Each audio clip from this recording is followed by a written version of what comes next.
నమస్తే, welcome to Suman TV. నేను మీ విష్ణు. ప్రస్తుతంతో పాటు AMFI registered mutual fund distributor Bonagala Salman గారు ఉన్నారు. వారితో మాట్లాడదాం.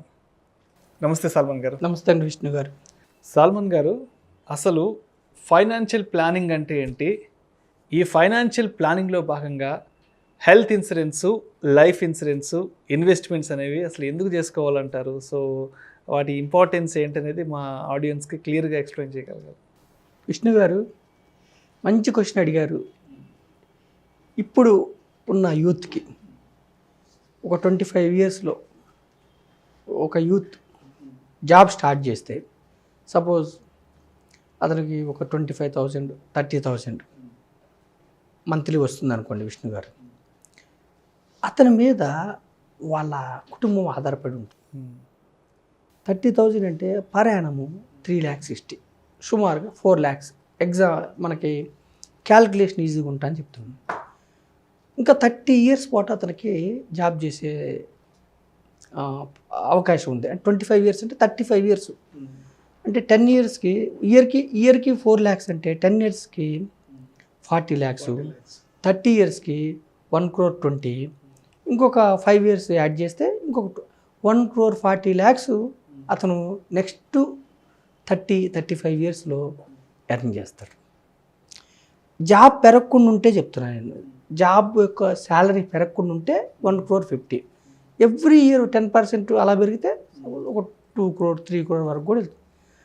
అయితే విష్ణు గారు, ఆ యూత్కి, ఆ వ్యక్తికి లేదంటే అన్ఫార్చునేట్గా ఏమన్నా రిస్క్ జరిగితే లైఫ్కి, వాళ్ళ ఫ్యామిలీ, మదర్ ఫాదర్ కానీ వాళ్ళ వైఫ్ కానీ పిల్లలు కానీ రోడ్డున పడతారు.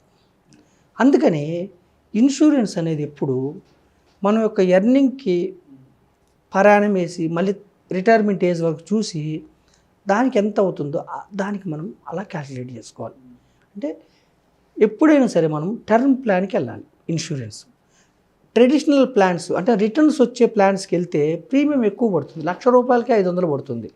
10 లక్షలకు వచ్చేవరకు 50,000 పడుతుంది, 5,000 పడుతుంది మంత్లీ.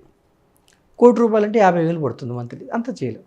అలాగే మనం టర్మ్ ప్లాన్కి వెళ్తే ₹1,00,000 కూడా మనకి ఒక 25-30 ఇయర్స్ ఉన్న వ్యక్తికి 10,000 15,000 అలా ప్రీమియం తక్కువ పడుతుంది.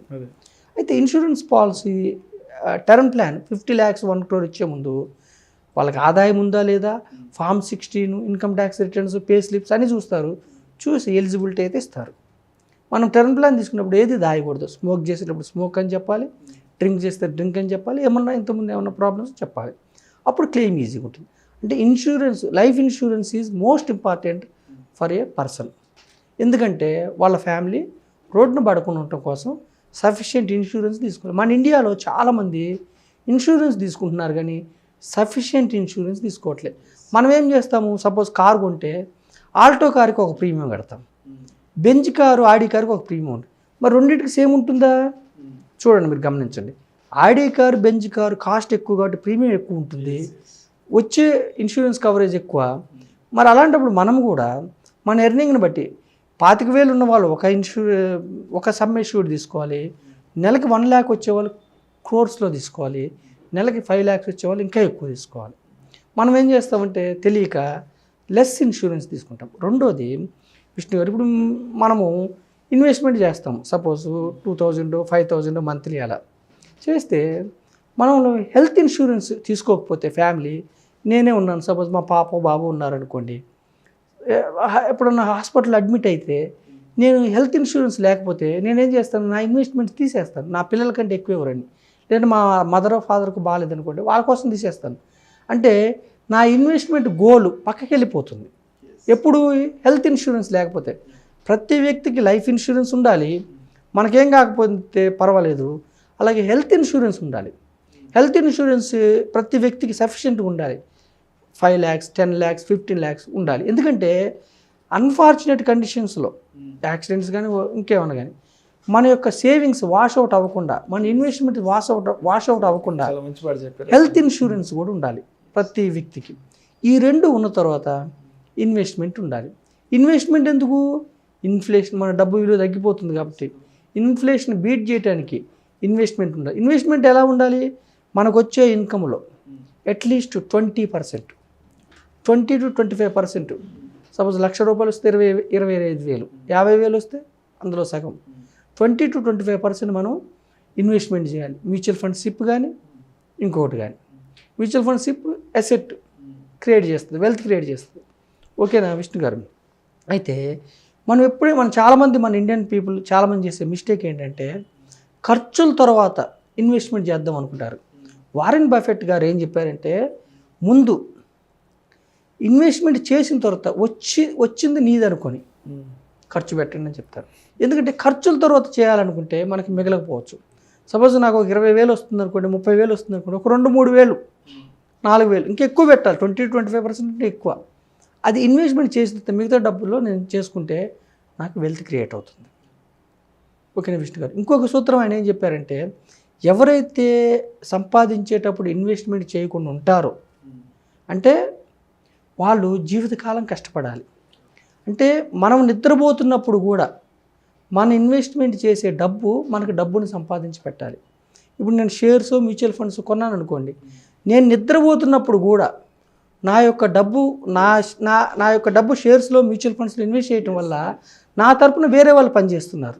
సో నాకు వెల్త్ క్రియేట్ అవుతుంది. మనం నిద్రపోతున్నా సరే వెల్త్ అనేది జనరేట్ అవుతూ ఉంటుంది. కాబట్టి ఇన్వెస్ట్మెంట్ ఈజ్ మోస్ట్ ఇంపార్టెంట్. మూడోది ఏంటంటే స్టార్ట్ ఎర్లీ, చిన్న వయసులో స్టార్ట్ చేయాలి. 35-40 years వచ్చిన తర్వాత స్టార్ట్ చేస్తే కాంపౌండింగ్ అవడానికి టైం సరిపోదు. కరెక్టే. ఓకేనా విష్ణు గారు? 15,000 15 సంవత్సరాలు 15%తో ఇన్వెస్ట్ చేస్తే ఒక సాఫ్ట్వేర్ ఇంజనీర్ కానీ ఒక ఎక్కువ డబ్బు వచ్చే వ్యక్తి ₹1,00,00,000 వస్తుంది. 15,000 15 సంవత్సరాలు 15% వడ్డీ తెస్తే ₹1,00,00,000 వస్తుంది. అదే ఒక 20 yearsలో 25 yearsలో ఒక నార్మల్ వ్యక్తి 10,000 వచ్చే వ్యక్తి నెలకి ₹1,000తో స్టార్ట్ చేస్తే 30 సంవత్సరాల్లో ₹1,00,00,000 వస్తుంది 15%తో. అంటే ఎంత తక్కువ ఇన్వెస్ట్మెంట్ స్టార్ట్ చేసామని కాదు, ఎంత లాంగ్ ఉంటామో, టెన్యూర్ ఎంత ఎక్కువ ఉంటే మీకు కాంపౌండింగ్ అంత బిల్డ్ అవుతుంది.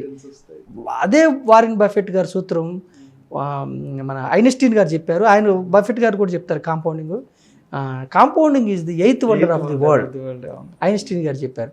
మనకు అర్థం కాదు. 1 2 2 4 4 8 8 16 అలా మల్టిప్లై అవుతూ పోతూ ఉంటుంది ఇయర్స్ పెరుగుతున్న కొద్దిగా. ఎందుకంటే కాంపౌండింగ్ ఫార్ములా బ్రాకెట్ పైన ఉంటుంది టర్మ్. అందుకని start early, enjoy the fruits. తర్వాత ఈక్విటీలో లాంగ్ టర్మ్లో రిస్క్ తక్కువ ఉంటుంది. కాబట్టి మీకు వెల్త్ క్రియేట్ చేసుకోవాలంటే చిన్న ఏజ్లో స్టార్ట్ చేయండి, మంచిగా ఎంజాయ్ చేయండి. లైఫ్ ఇన్సూరెన్స్ ఉండాలి, హెల్త్ ఇన్సూరెన్స్ ఉండాలి, అలాగే ఇన్వెస్ట్మెంట్ ఉండాలి. హ్యాపీగా లైఫ్ వెళ్ళిపోతుంది. అందుకే ఫినాన్షియల్ ప్లానింగ్ అనేది చాలా ఇంపార్టెంట్. మాకు ఆ రోజుల్లో చెప్పిన వాళ్ళు లేరు. నా ఏజ్ 48, 20 years బ్యాక్ మాకు చెప్పిన వాళ్ళు లేరు. ఇప్పుడు మీకు సెల్ ఫోన్స్, అప్పుడు సెల్ ఫోన్స్ లేవు, మీకు అంతా డేటా మీ ముందు ఉంటుంది, టెక్నాలజీ మీ ముందు ఉంటుంది, రిటర్న్స్ మీ ముందు ఉంటున్నాయి.